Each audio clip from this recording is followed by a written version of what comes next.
महाराष्ट्राचे उपमुख्यमंत्री अजित पवार हे जिल्हा परिषद निवडणुकीच्या अनुषंगाने बारामती येथे मुंबई येथील छत्रपती शिवाजी आंतरराष्ट्रीय विमानतळावरून आज सकाळी 8:10 लिअरजेट 45 चार्टर्ड विमानाने निघाले। बारामती येथील ठिकाणची दृश्यमानता अत्यंत कमी असल्यामुळे पायलटला लँडिंगसाठी अडचण आली। त्यानंतर पायलटने विमान वरती नेऊन दुसऱ्यांदा लँडिंगचा प्रयत्न केला, परंतु अत्यंत कमी दृश्यमानता असल्यामुळे जेट नियंत्रणाबाहेर जाऊन बारामतीच्या रनवे 11 वर घसरले व कोसळले। त्यामुळे भीषण अपघात होऊन उपमुख्यमंत्री अजित पवार यांच्यासह त्यांचे सहकारी विदीप जाधव आणि पिंकी माली, त्याचबरोबर विमानातील क्रूजमध्ये कॅप्टन सुमित कापूक आणि कॅप्टन शांभवी पाठक यांचा मृत्यू झाला।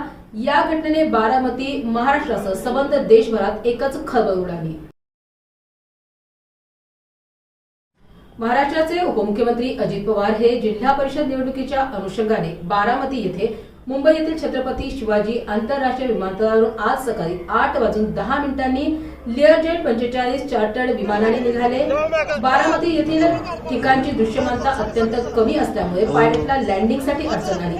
त्यानंतर पायलटने विमान वरती नेऊन दुसऱ्यांदा लँडिंगचा प्रयत्न केला, परंतु अत्यंत कमी दृश्यमानता असल्यामुळे जेट नियंत्रणाबाहेर जाऊन बारामतीच्या रनवे 11 वर घसरले व कोसळले। त्यामुळे भीषण अपघात होऊन उपमुख्यमंत्री अजित पवार यांच्यासह त्यांचे सहकारी विदीप जाधव आणि पिंकी माली, त्याचबरोबर विमानातील क्रूजमध्ये कॅप्टन सुमित कापूक आणि कॅप्टन शांभवी पाठक यांचा मृत्यू झाला।